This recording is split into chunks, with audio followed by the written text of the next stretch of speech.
What's up, Average Dad fans? Welcome back to another video. I'm afraid I've been under the weather recently, and I wasn't going to do this video, but after using the OnePlus for a day now, this deserves a first impressions video.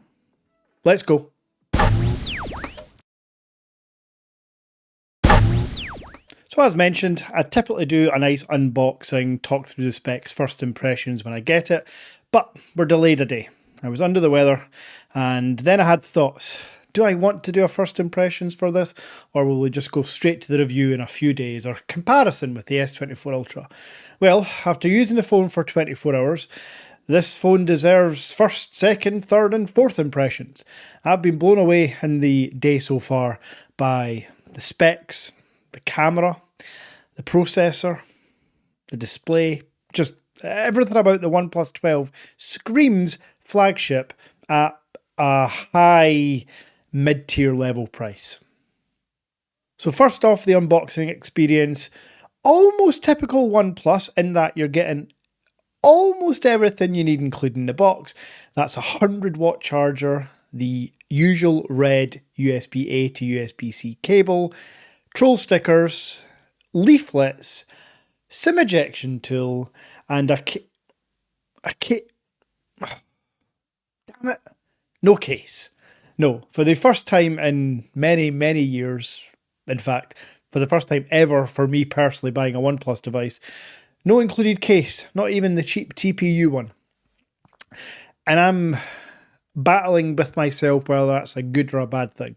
For me personally, I rarely rock a case, and when I do, it's never the clear TPU one that is typically included.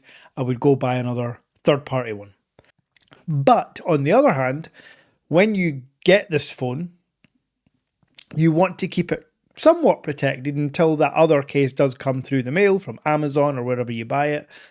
So I'm not sure if OnePlus omitting the case is a good or bad thing. I'm going to say bad because ultimately they're removing something, especially when you pair that with the fact it probably costs them like 30 cents to make at cost. So yeah, no case included, but we move on.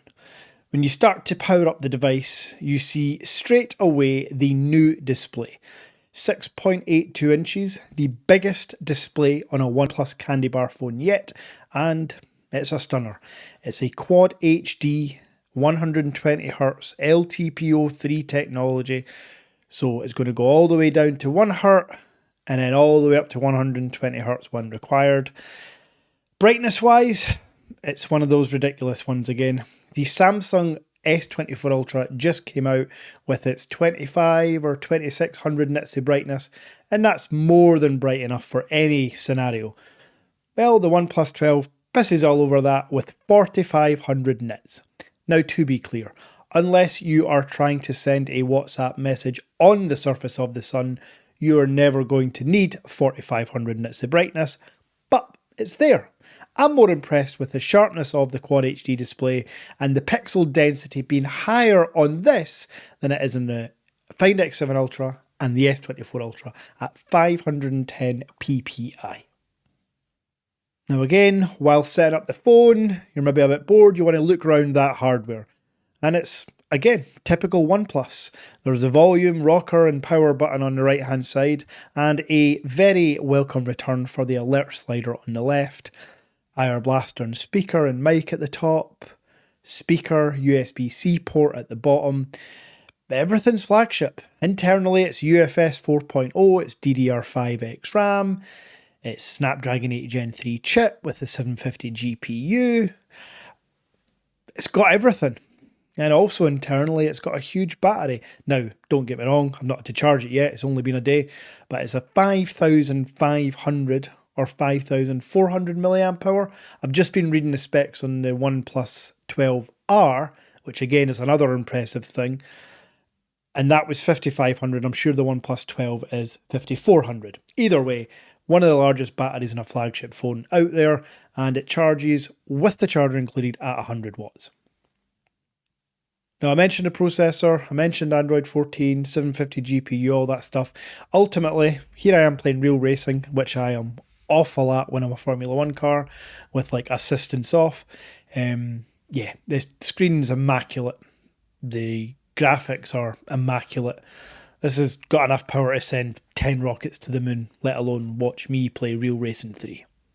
If you want to consume normal content on YouTube, Netflix, Disney Plus, Amazon Prime, it's HDR10 Plus throughout, and it's just stunning.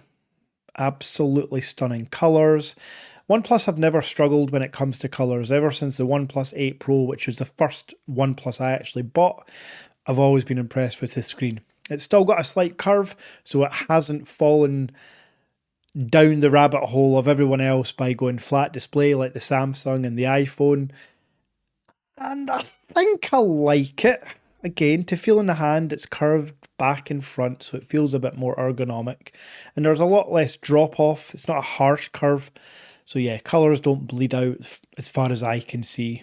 And there's no accidental touches. It feels like accidental touches on smartphones is like a thing of 3 or 4 years ago. Maybe I'm wrong. Pop in the comments down below if there's a really bad phone out there with accidental touches. Now, I mentioned the OnePlus 8 Pro being my first. In my full review, I am creating a little 2 or 3 minute segment just talking about the story, the evolution, the downfall of OnePlus, then the sudden rise. So I'll include that in the review. I won't bore you with it just now. But ultimately, OnePlus has kind of gone like that. Well, they're definitely on the way up. For me, the OnePlus 11 was the greatest phone. They had increased the price. But I think retrospectively, it was a pretty decent phone. Well, straight out the box, the OnePlus 12 feels like the OnePlus 8 Pro, the OnePlus 9 Pro, in that it's a premium device. And with the price in the UK being £800 with an early bird deal, that's the 16 gigabytes of RAM, the 512 gigabytes of storage, and included OnePlus Buds Pro 2. That's a phenomenal deal. I actually got a 50 watts wireless OnePlus proprietary charger at half price as well. So I think the whole bundle cost me a little over £800. That's an unbelievable deal when you think that the Samsung and the iPhones of the world are £1,250. Now, Oxygen OS, if you don't already know this, is Colour OS. It's not even like, oh, there's a slight difference. It's full Colour OS, just called Oxygen OS because of the OnePlus loyal support. And shout out to you if you're a OnePlus fan. Again, drop a little like on this video. OnePlus community is strong.